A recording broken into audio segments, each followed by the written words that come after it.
Good morning, students. Today we will discuss about substitution, nucleophilic unimolecular reaction and bimolecular reactions. ये chapter का last part है, तो start करते हैं. Substitution nucleophilic unimolecular reaction also called SN1 reaction. The reaction between tertiary butyl bromide and hydroxyl ion to form tertiary butyl alcohol follows first order kinetics. Meaning क्या है? Reaction between tertiary butyl alcohol means tertiary alkyl alcohol भी कह सकते हैं इसको, और hydroxyl ion from A base. It form tertiary butyl alcohol और tertiary alkyl alcohol. ये फर्स्ट ऑर्डर काइनेटिक्स को फॉलो करती है. इसका मतलब क्या हुआ? इसका रेट ऑफ रिएक्शन केवल वन कंसंट्रेशन टर्म पे डिपेंड करता है, और वो कौन सी कंसंट्रेशन टर्म है? Alkyl halide. इसलिए इसको यूनिमोलिकुलर रिएक्शन कहा गया है, क्योंकि जो रेट ऑफ रिएक्शन है वो केवल एक ही कंसंट्रेशन टर्म पे डिपेंड करता है. और क्या चीज़ है वो? उसको हम कहते हैं alkyl halide, tertiary alkyl halide. Reaction है इसकी tertiary butyl bromide plus OH negative ion give rise to tertiary butyl alcohol plus Br negative. ये है इसकी रिएक्शन SN1 रिएक्शन. इसके बाद जो रेट ऑफ रिएक्शन है it is equal to K into tertiary butyl bromide, concentration of tertiary butyl bromide. This reaction is called substitution nucleophilic unimolecular reaction. क्यों? Because only one molecule is involved in the determination of rate of reaction. Rate of reaction में केवल एक ही molecule use होता है, और it is denoted by SN1. This reaction is carried out in the presence of polar protic solvents like alcohol, water और ammonia. अब करेंगे इसका मैकेनिज्म. SN1 रिएक्शन का मैकेनिज्म 2 स्टेप में होता है. That is it involve 2 steps. In the first step, tertiary butyl bromide loses bromide ion resulting in the formation of tertiary butyl carbocation. ये slow step है. Second step में जो carbocation बना, first step में जो कार्बोकेटायन बना, ये hydroxyl ion को टेकअप करता है. फास्ट रिएक्शन है ये.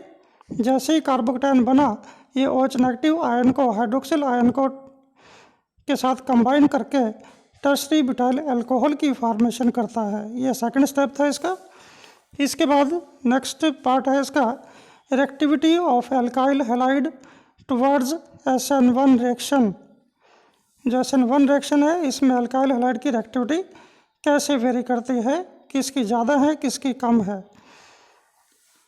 जो टर्सरी अल्काइल हैलाइड हैं ये सबसे ज़्यादा रिएक्टिव हैं towards SN1 reaction, and it depends upon the stability of carbocation and also on the number of alkyl groups, that is electron donating alkyl groups attach to carbon atom having halogen atom.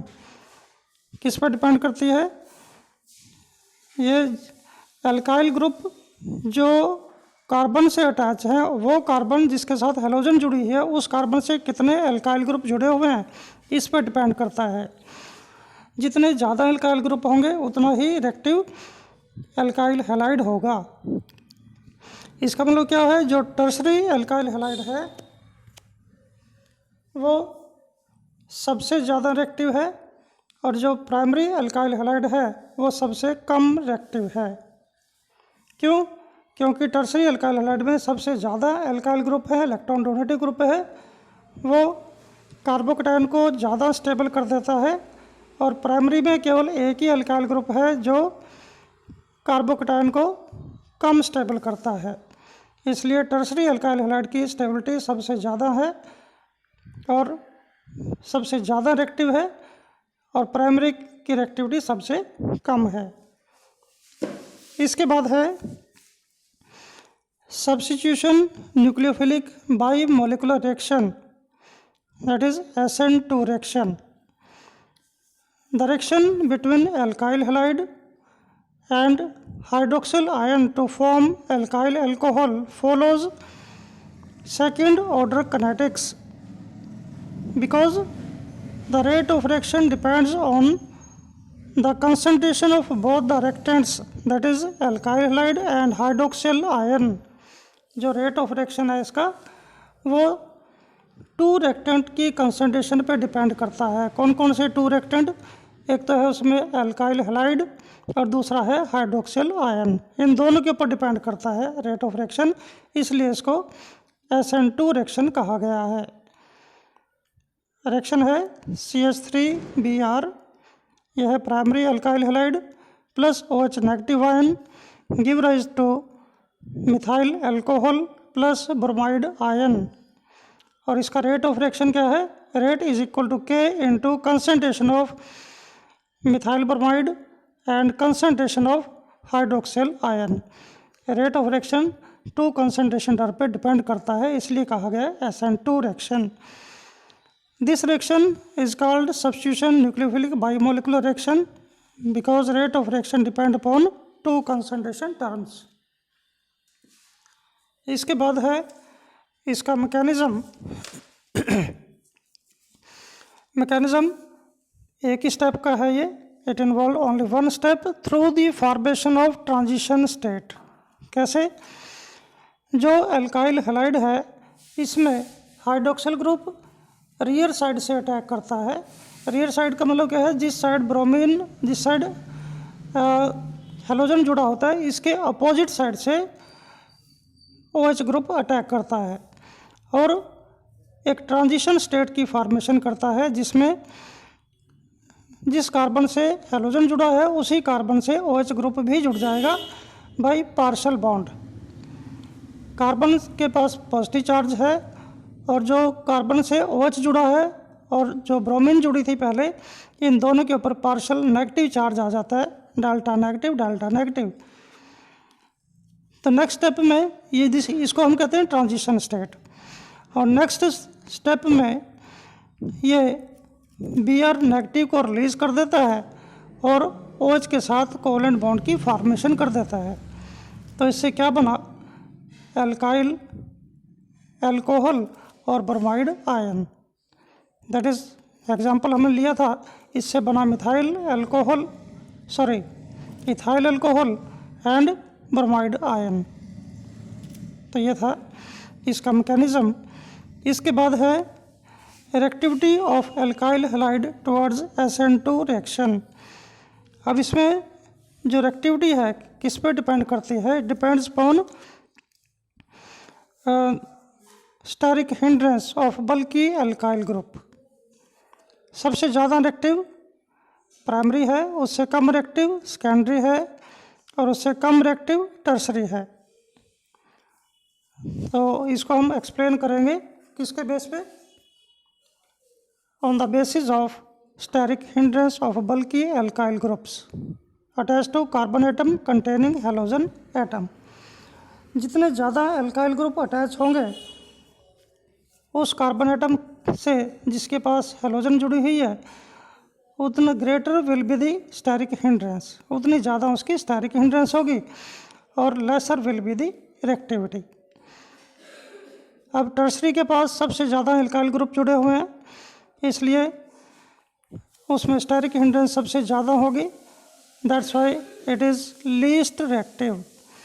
On the other hand methyl bromide do not have any bulky group, therefore there is least steric hindrance and will be the most reactive. तो order of reactivity क्या हुआ?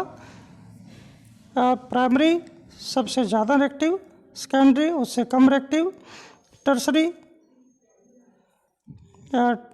उससे कम reactive. तो यह था reactivity इसकी। इसके बाद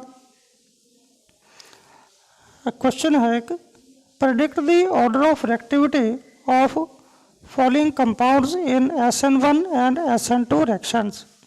फर्स्ट पार्ट है 4 आइसोमेरिक ब्रोमोब्यूटेन। ब्रोमोब्यूटेन के 4 आइसोमर्स हैं। इसमें हमने रिएक्टिविटी बतानी है इनकी 4 आइसोमर्स की, SN1 में भी और SN2 में भी। पहले इसके 4 आइसोमर लिखेंगे, कौन कौन से हैं। एक तो हो गया प्राइमरी, 4 कार्बन एटम है, साथ में ब्रोमीन जुड़ गई, CH3 CH2 CH2 CH2 Br। दूसरा आइसोमर है CH3 CHBr CH2 CH3, ये सेकेंडरी बन गया। अब है CH3 CH3 CH3 Br, ये टर्सरी बन गया। पहला है ब्रोमो ब्यूटेन, दूसरा है आइसो ब्रोमो या 2 ब्रोमो ब्यूटेन, तीसरा है 2 ब्रोमो 2 मिथाइल प्रोपेन और also called tertiary butyl bromide. और फोर्थ है 1 bromo 2 methyl propane also called iso butyl bromide. Iso butyl bromide भी कहते हैं क्योंकि सेकेंडरी ब्यूटाइल ब्रोमाइड, क्योंकि चेन में से एक कार्बन ब्रांच चेन में लग गया, that is called secondary butyl bromide. ये 4 आइसोमर बन गए ब्रोमोब्यूटेन के। अगर हम SN1 रिएक्शन में इसकी रिएक्टिविटी देखें, SN1 में टर्सरी सबसे ज़्यादा रिएक्टिव होता है और प्राइमरी सबसे कम। तो टर्सरी, इसमें है टर्सरी ब्यूटाइल ब्रोमाइड, ये सबसे ज़्यादा रिएक्टिव होगा। सेकेंडरी है 2 ब्रोमो ब्यूटेन, ये सेकेंडरी ब्यूटाइल ब्रोमाइड है। इसके बाद है प्राइमरी हमारे पास 2 हैं इसमें, एक तो आइसो ब्यूटाइल ब्रोमाइड है, ब्रांच चेन है ये, और लास्ट है ब्रोमोब्यूटेन। तो सबसे कम रिएक्टिव है ब्रोमोब्यूटेन, उससे ज़्यादा रिएक्टिव है आइसो ब्यूटाइल ब्रोमाइड। अगर SN2 रिएक्शन में देखें तो रिएक्टिविटी बिल्कुल इसके अपोजिट हो जाती है। मीन्स SN2 में जो फर्स्ट नंबर है, फर्स्ट नंबर किसका था? प्राइमरी का।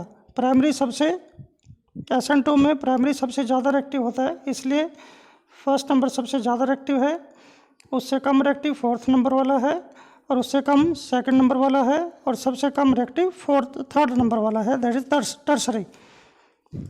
इसके बाद सेकंड पार्ट है इसी क्वेश्चन का, इसमें भी SN1 और SN2 के बेसिस पर एक्टिविटी डिसाइड करनी है।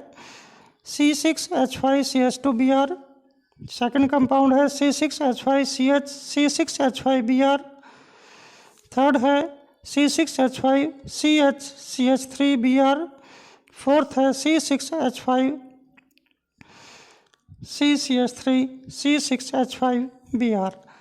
सबसे पहले इनको स्ट्रक्चर की फॉर्म में लिखेंगे, फिर उनकी एक्टिविटी डिसाइड करेंगे towards SN1 and SN2 reaction. तो स्ट्रक्चर है इनके, पहला है C6H5C के साथ 2 हाइड्रोजन जुड़े हैं, साथ में ब्रोमीन है। सेकंड कंपाउंड है C6H5C कार्बन के साथ 2 बेंजीन रिंग जुड़े हुए हैं और साथ में एक ब्रोमीन है। थर्ड कंपाउंड है कार्बन के साथ एक बेंजीन रिंग है, एक मिथाइल है और एक ब्रोमीन है। और फोर्थ स्ट्रक्चर है कार्बन के साथ 2 फिनाइल ग्रुप हैं, एक मिथाइल है और एक ब्रोमीन है। तो ये है स्ट्रक्चर, जो कंपाउंड गिवन थे क्वेश्चन में उनको स्ट्रक्चर की फॉर्म में लिख दिया। अब हमने देखना है रिएक्टिविटी सबसे ज़्यादा किसकी है, सबसे कम रिएक्टिविटी किसकी है, SN1 में। SN1 में जो थर्ड कंपाउंड है, थर्ड कंपाउंड कौन सा है,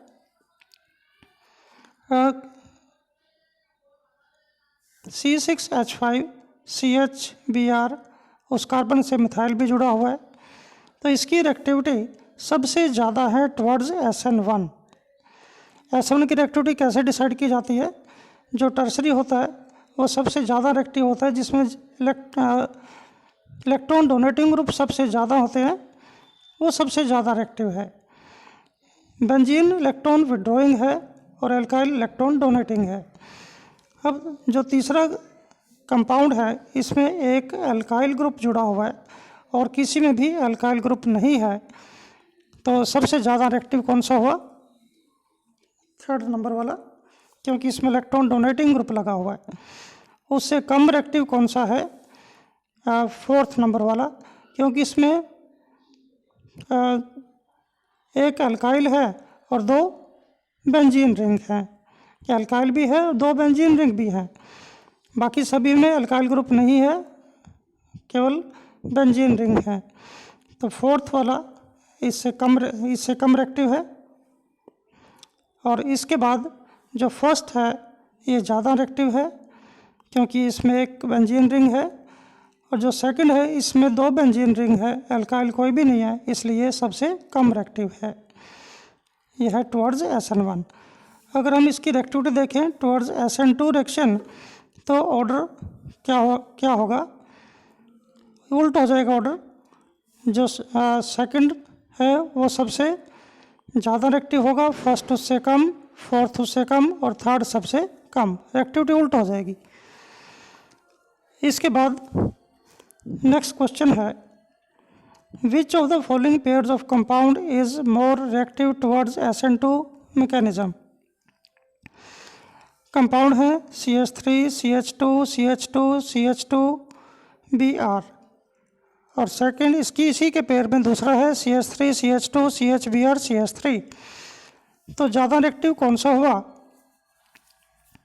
कौन सा ज़्यादा reactive, primary towards SN2 reaction है, SN2 में जो प्राइमरी है वो ज़्यादा रिएक्टिव होता है और सेकेंडरी उससे कम। तो प्राइमरी कौन सा हुआ, दैट इज़ ब्रोमोब्यूटेन, और ये प्राइमरी है। दूसरा जो सेकेंडरी ब्यूटाइल ब्रोमाइड है, यह है आइसो ब्यूटाइल ब्रोमाइड, ये सेकेंडरी है, तो प्राइमरी ज़्यादा रिएक्टिव है as compare to secondary. Second part है CH3 CH2 CHBr CH3, तो ये सेकेंडरी है, और दूसरा इसके में टर्सरी, ये भी SN2 के SN2 मैकेनिज्म में देखना है इसको भी, तो सेकेंडरी ज़्यादा रिएक्टिव है एज कम्पेयर टू टर्सरी। तीसरा पार्ट है CH3 CH3 CH2 CH2Br और CH3 CH2 CH3 CH2Br, दोनों प्राइमरी हैं और दोनों आइसो पेंटाइल ब्रोमाइड हैं। तो इसमें सबसे ज़्यादा रिएक्टिव कौन सा है, दोनों में कार्बन कितने हैं, 5 कार्बन है, दोनों में 5 कार्बन। एक में जो ब्रांच चेन लगी हुई है वो ब्रोमीन से थर्ड कार्बन पे लगी हुई है, एक में जो ब्रांच चेन लगी है वो ब्रोमीन से सेकंड कार्बन पे लगी हुई है। तो स्टेरिक हिंड्रेंस किस में ज़्यादा होगी, किस में कम होगी, जिसमें ज़्यादा स्टेरिक हिंड्रेंस है उसमें रिएक्टिविटी कम रहेगी। स्टेरिक हिंड्रेंस, अब देखो उसमें जो फर्स्ट है इसमें मिथाइल ग्रुप ब्रोमीन से थर्ड पोजीशन पे है, तो इसमें स्टेरिक हिंड्रेंस कम रहेगी। जो सेकंड कंपाउंड है इसमें मिथाइल ग्रुप जो ब्रांच में लगा है वो सेकंड कार्बन से जुड़ा हुआ है, मिस ब्रोमीन के नज़दीक है, इसमें स्टेरिक हिंड्रेंस ज़्यादा रहेगी। तो फर्स्ट वाला ज़्यादा रिएक्टिव है, सेकंड वाला कम रिएक्टिव है। इसके बाद एक क्वेश्चन है, halo arenes are less reactive as compare to halo alkanes, explain why. Haloarene less reactive हैं हेलो एल्केन से, क्यों? इसका रीज़न है, फर्स्ट रीज़न है due to resonance effect. Chlorobenzene का एग्जांपल लेके चल रहे हैं, हेलोरीन है ये। In haloarenes the electrons of halogen atom get, अब हेलोजन एटम के पास 6 इलेक्ट्रॉन पेयर हैं और ये इलेक्ट्रॉन पेयर डीलोकलाइज हो जाते हैं बेंजीन रिंग में, which make it more stable and less reactive. क्या है?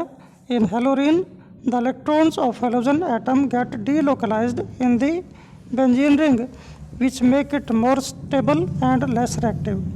तो ये इसके रेजोनेटिंग स्ट्रक्चर्स हैं, डीलोकलाइजेशन ऑफ इलेक्ट्रॉन शो की गई है इसमें। सेकंड है इसमें difference in the hybridization of carbon atom in CX bond. जिस कार्बन से हेलोजन जुड़ी है उस कार्बन की हाइब्रिडाइजेशन में डिफरेंस है। कैसे? In haloalkane the carbon atom of CX bond is sp3 hybridized, but in halorine there is sp2 hybridization of carbon atom जिसके साथ हेलोजन जुड़ी हुई है। sp2 hybridized carbon atom with greater s character is more electronegative। जो sp2 hybridized carbon atom है किसमें? हेलोरीन में। तो इसका एस करेक्टर ज़्यादा है क्योंकि इसमें sp2 हाइब्रिडाइजेशन है, तो एस की परसेंटेज ज़्यादा होगी, एस करेक्टर ज़्यादा होगा, इसलिए ये कार्बन एटम मोर इलेक्ट्रोनेगेटिव भी होगा।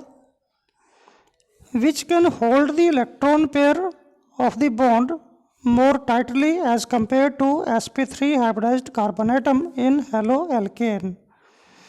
हेलोरीन में जो कार्बन एटम है मोर इलेक्ट्रोनेगेटिव है, ये CX बॉन्ड के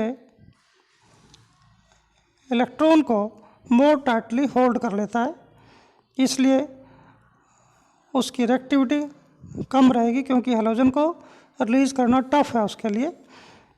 that's why it is less reactive. Haloarene will be less reactive as compare to haloalkane. तो ये था क्वेश्चन, लास्ट क्वेश्चन इस चैप्टर का। यहाँ ये चैप्टर कंप्लीट हो गया, इसके बाद नेक्स्ट चैप्टर स्टार्ट करेंगे। नेक्स्ट चैप्टर है chapter number 11, alcohol, phenol and ethers. उसमें जो अल्कोहल की प्रेपरेशन करेंगे, प्रॉपर्टी करेंगे, वो सारी हमने हेलो एल्केन में की हुई है। उनमें से बहुत सारी की हुई हैं जो हेलो एल्केन में प्रेपरेशन थी, इसमें प्रॉपर्टी में आ जाएंगी, और जो प्रॉपर्टी थी वो प्रेपरेशन में आ जाएंगी। तो आपको एक ही बार लर्न करना होगा। हेलो एल्केन में लर्न करेंगे तो अल्कोहल में लर्न करने की ज़रूरत नहीं पड़ेगी। तो इस टाइप से बहुत सारे ऐसी रिएक्शंस हैं जो सेम हैं पहले की तरह। तो कल स्टार्ट करेंगे हम next chapter alcohol, phenol and ethers, chapter number 11। Thank you.